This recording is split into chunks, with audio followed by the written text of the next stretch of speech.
कालची में जो पशु की ट्रेनिंग करने आए हैं पशु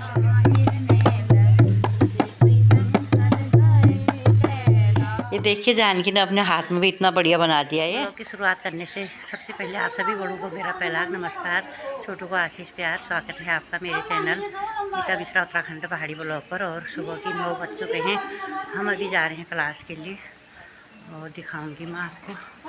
बने रहिए आप लोग मेरे ब्लॉग में। बहुत जरूरी है। जब तक आप ट्रेनिंग नहीं किसी के नहीं लेते तो वो तब तक पूरा नहीं होता। अब उदाहरण के लिए सोचिए कि किसी के पास किसी घर में गाड़ी आई और वो बच्चा जो है उसके घर में पिता है और एक पिता गाड़ी लेकर के आए हैं और वो एक घर का एक बच्चा है, बालक है, वो मांगता है पापा गाड़ी की चाबी दे दो। तो पापा तब तक उसको नहीं देते तब तक वो चलाना नहीं सीख लेंगे, नहीं तो वो जानते हो एक्सीडेंट कर लेगा। लेकिन हमारे पशुपालन में, कृषि में लोग ऐसे ही शुरू कर देते हैं, खेती भी शुरू कर देते हैं, गोपालन भी, पशुपालन भी शुरू कर देते हैं। उसका सही रूप से अगर ट्रेनिंग नहीं लिया तो परिणाम क्या होता है कि आप डेयरी फार्म खोल लिया, भैंस कर लिया, बकरी पालन कर लिया और 1 साल 1.5 साल बाद उसको नुकसान होता है क्योंकि वो सही तरह से मैनेजमेंट नहीं सीखता और वो फिर अल्टीमेटली बंद कर देता है। और एक बार किसी ने पशुपालन खेती को शुरुआत करके बंद कर दिया तो दोबारा उसकी हिम्मत नहीं होती कि वो इस ओर बढ़ सके। और लेकिन वो दोषी ठहराता है कि यार ये सब में घाटा है, ये सब में नुकसान है, ये सब ठीक नहीं है। लेकिन अगर उसके मूल में जाए, उसकी गहराई में जाए तो सही प्रकार से उसको प्रबंधन नहीं पता। जैसे ये जो पशुपालन का पूरा क्षेत्र है, मैं तो बहुत नया हूँ, डॉक्टर साहब का तो पूरा जीवन इसमें बीता है। मुख्य रूप से 5 चीजों पर मैं समझता हूँ कि ये टिका हुआ, 5 इसके स्तंभ है, इसके पिलर है। तो सबसे पहला है नस्ल सुधार। कोई अगर व्यक्ति पशुपालन करता है उसमें ब्रीड इंप्रूवमेंट बहुत जरूरी है।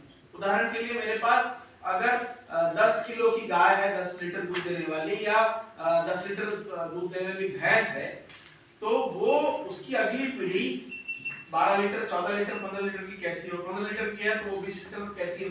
इसमें अगर अनुवांशिक सुधार नहीं हुआ तो गोपालन या पशुपालन कभी भी तरक्की नहीं कर सकता, वो उसी में घाटा हो जाएगा। तो सबसे पहली बात, नस्ल सुधार के लिए क्या क्या उपयोग करना। तो ये नस्ल सुधार का तो सबसे बड़ा गढ़ है ये काल से, क्योंकि यहाँ जैसे ब्रीड इंप्रूवमेंट हो रही है और IVF ईटी के माध्यम से पूरे देश भर में मेरा अनुभव है, इतना अच्छा प्रकल्प कहीं नहीं है, इतनी अच्छी संख्या में हो रहा है। तो सबसे बड़ी बात तो ये है कि ये नस्ल सुधार सबसे जरूरी है। दूसरा, फिर आहार प्रबंधन की बात थी। पशुपालन में 70% से ज्यादा जो आपका खर्चा आता है वो खान पान में आता है। वो कैसे इफेक्टिव हो, चारा प्रबंधन, आहार प्रबंधन कैसे सही हो। हमारे पास ऐसे बहुत सारे जो चारा हैं, जो बहुवर्षीय चारा है, जिनको एक बार लगाओ तो 5-6 साल तक उसको काटते जाओ वो होते जा रहा है। जहाँ जैसी चीजें मिलती हैं उसको लेकर के आप अपना फॉर्मुलेशन तैयार करें। तो चारा आहार प्रबंधन है। फिर तीसरी बात आती है रोग प्रबंधन है। अभी पशुपालन में लोग एलोपैथी यूज करते हैं, लेकिन इसके साथ साथ होम्योपैथी और एलोपैथी के साथ ये होम्योपैथी, एलोपैथी और आयुर्वेद, ये तीनों चीजों से हम पशुओं का कैसे इलाज कर सकते हैं। फॉर एग्जांपल हम डीवर्मिंग करते हैं, जैसे कृमिनाशक देते हैं हम अपने पशुओं को, हर 3 महीने में कीड़ों की दवा देते हैं पेट में। लेकिन नेचुरल डीवर्मिंग भी कुछ हो सकता है, हम नीम के पत्ते खिलाएं सप्ताह में एक बार, 15 दिन में एक बार, तो नेचुरल डीवर्मिंग का काम करते हैं। मोरिंगा हम देते हैं, ये सहजन के जो पत्ते हैं ये हम अपने हरे चारे में यूज करें तो ये पौष्टिकता बढ़ाता है। तो ऐसे कौन कौन से साधन हैं। एलोवेरा, जहां पशुपालन करते हैं वहां जरूर एलोवेरा लगाएं, हल्दी रखें। तो ऐसी कुछ चीजें जो हम रेगुलर अपने पशुपालक रख सकते हैं, उनका लाभ मिलते जाता है। तो ये चीजें ये भी एक बहुत अच्छा तरीका है जो आप यहाँ सीख रहे हैं। फिर चौथा है मिल्क प्रोसेसिंग का। तो एक ओवरऑल उत्पादन तो बहुत कर लिया। अभी मैं एक फार्म पर होकर आया जो जिसके पास पशु तो कम है, लेकिन आसपास के गांवों से वो दूध इकट्ठा करते हैं, प्रोसेसिंग करते हैं, पनीर बना रहे हैं, घी बना रहे हैं, मक्खन बना रहे हैं और वो वहां से बेचते हैं। तो प्रोसेसिंग एक बड़ा यूनिट होता है। और फिर लास्ट में आता है कि जो जिसको बहुत कम लोग करते हैं वो है अपशिष्ट प्रबंधन का। गोबर गौमूत्र के उपयोग की आज बहुत डिमांड है, लोग इस पर काम नहीं कर रहे हैं, लेकिन वास्तव में देखा जाए तो ये जो डेयरी अपशिष्ट है इस पर काम करने की आज बहुत जरूरत है। हम लोग खुद बनाते हैं, हम लोग गौमूत्र से हम लोग फिनाइल बना रहे हैं। अब हमारा जो गौमूत्र है वो नॉर्मल बह जाता है, लेकिन 20-20 रुपए का 1-1 लीटर फिनाइल बिकता है, 40 रुपए का 1 लीटर फिनाइल बिकता है। फिर हम गोबर से उसको थोड़ा सा वैल्यू एडिशन करके जड़ी बूटी मिला के धूप बत्ती बनाते, साम्रानी कप बनाते, हवन के कंडे हमारे 50-50 रुपए के 20-20 हवन के कंडे बिकते। तो इस प्रकार से प्रोसेसिंग पे भी आप अगर इस पे भी काम करें डेली अपशिष्ट प्रबंधन पे, तो ये पांचों चीजें ऐसी हैं जो एक अच्छे फार्म को चलाने के लिए, एक अच्छे पशुपालन का ये आधार है। आप सब यहाँ इतने अच्छे वातावरण में सब प्रशिक्षण ले रहे हैं और एक गहन प्रशिक्षण ले रहे हैं, क्योंकि ट्रेनिंग के लिए ना एक वातावरण भी चाहिए, तो बहुत जरूरी होता है। और ऐसा वातावरण आप सबको मिला है, इतने अच्छे साइंटिस्ट के नेतृत्व में मिला है, तो बहुत अच्छा काम कर रहे हैं। मैं तो सीखता रहता हूँ डॉक्टर साहब से, जब उनको कोई जरूरत होती है हम डॉक्टर साहब को ही फोन करते हैं। और पशु सखी का जो कॉन्सेप्ट है वो भारत सरकार में बहुत अच्छा है। इस विषय पर मैं कहना तो मुझे क्या है, सूरज के सामने दिया जलाने के बराबर है।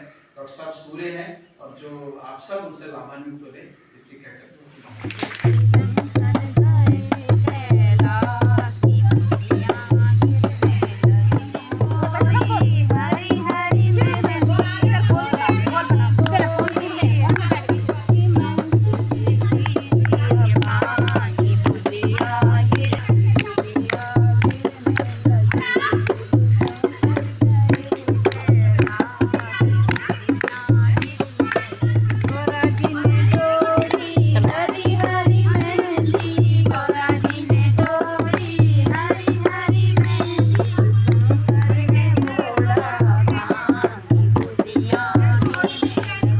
छुट्टी होने के बाद हम सभी बहनें जा रहे हैं, ये देखिए बेलपत्री ढूंढने के लिए जा रहे हैं। कल को शिवरात्रि का व्रत है, सभी जा रहे हैं हम ये बेलपत्री ढूंढने के लिए।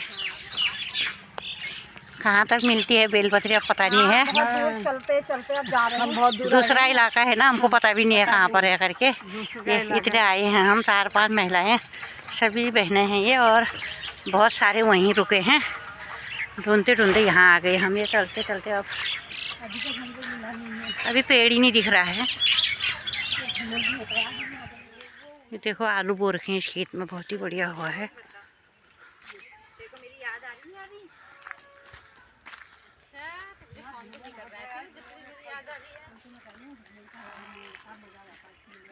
देखिए बहुत ही शानदार लग रही है ये जगह।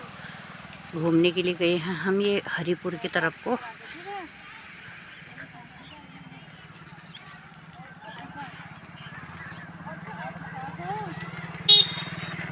का टाइम था ना। अच्छा, जब पहली बार आई था। हाँ,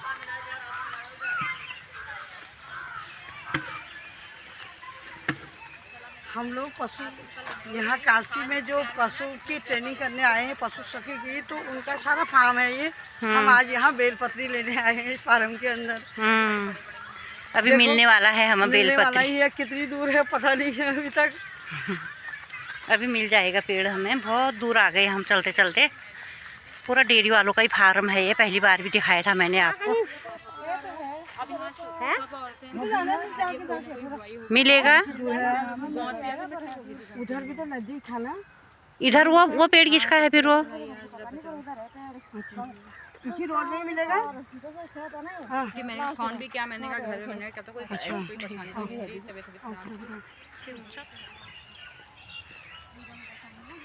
ये सारा जमात बोरा खरीदो मैं, सारे खेतों में ये जी घास बोलते हैं इसको, हमारे वहाँ तो जमात बोलते हैं इसको। ये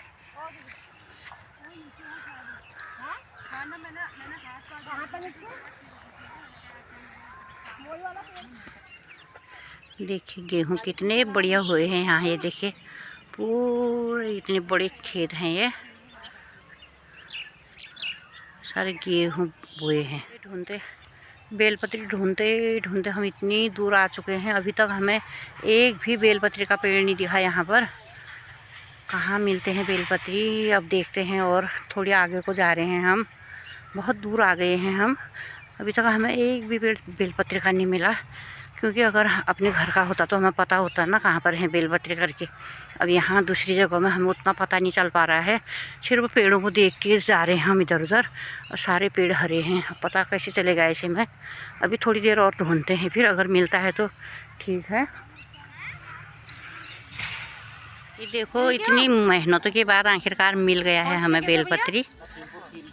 वो भैया लाया, वो हमने तो नहीं देखा, ये बीच वाला भैया लाया जो उधर जा रहा है, वो भैया ला दिया ढूंढ के। और ये देखे सबके को दे दिए टहनी उन्होंने। ये हमारे यहाँ ना बहुत लोग हैं आपके घर के वहाँ उत्तराखंड में।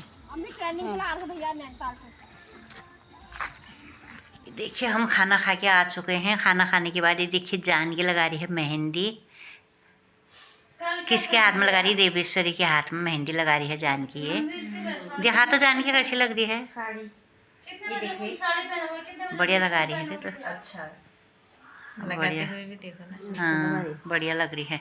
कल को शिवरात्रि है ना, व्रत है, तब कल की तैयारी हो रही है। ये मेहंदी लग रही है।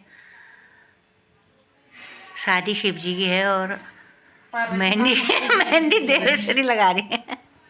तैयार हो रही है ना शादी में जाने के लिए। बारात में जाना है ना। बारात में जाना है ना। शिव जी के। फिर इस बार हमें निमंत्रण आया था तब तो हम कालची पहुँचे ना। पिछले बार भी हमारा व्रत था करवा चौथ का, यही से व्रत लेके गए। ये भी बैठे हैं हमारे कमरे में, आए हैं बैठने को अभी। घर चले गए थे ना व्रत कालसी के नो काल यो शादी वो वाला हाँ, शादी के शादी टाइम गई थी। केस में की थी उस समय। हमने गई थी। आप बिन्ना भी काशी करी थी। जिन्होंने व्रत रखा हुआ वही रुके, जिन्होंने व्रत नहीं रखे थे हम चले गए थे। ये देखिए जानकी ने अपने हाथ में भी इतना बढ़िया बना दिया। ये मेरे हाथ में भी लगाया है। ये मैं अभी दिखाना भूल गई थी आपको क्योंकि मैं बाहर गई थी। ये लगा रही थी और देखिए ब्लॉग भी देख रही है। ये मेरा बढ़िया लगा रखा मेरे हाथ में भी। ये मेहंदी लगाना भी बढ़िया आता है इसको।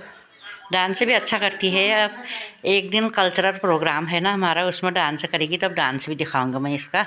और ये गीता सो गई है। ये दिखा तो तेरे हाथ में भी लगाया है। हाँ थोड़ा सा उसका भी लगा दिया। और सब तैयारी कर रहे हैं, व्रत है ना कल को। कल मंदिर के दर्शन भी करवाऊंगी मैं आपको। अपना दिखा दिया मेरा लगा रखा तो नहीं। सेम बनार के साथ लोगों के। हाँ रात के 9 बज चुके हैं और हमने हाथों में मेहंदी लगा दी है, जानकी ने हमारे हाथों में। और कल को सबका व्रत है, सभी मंदिर जाएंगे सुबह। आप लोगों को भी यहाँ कालची के मंदिर के दर्शन करवाएंगे हम। अपने घरों में तो अपने जहाँ हमारे देवाल में शिव जी का मंदिर है मैंने आपको दर्शन कराए हैं। और यहाँ पर भी जहाँ मंदिर है वहाँ तो बहुत भीड़ लगती है क्योंकि हमारी क्लास भी है, उतनी दूर तो हम नहीं जा पाएंगे। वहाँ दिन भर हमारा नंबर नहीं आएगा। और जहाँ पर एक छोटा सा मंदिर है यहाँ, वहाँ की मानती भी बहुत बढ़िया है, उसके दर्शन कराएंगे आप लोगों को। आप लोग देखते रहना। और आज के ब्लॉग को यहीं पर समाप्त करती हूँ। आपको मेरा ब्लॉग अच्छा लगेगा तो मेरे चैनल को लाइक करना, शेयर करना, सब्सक्राइब करना। मिलते हैं आपसे अगले ब्लॉग में। तब तक के लिए जय देवभूमि, जय उत्तराखंड, जय भारत। गुड नाइट आप सभी।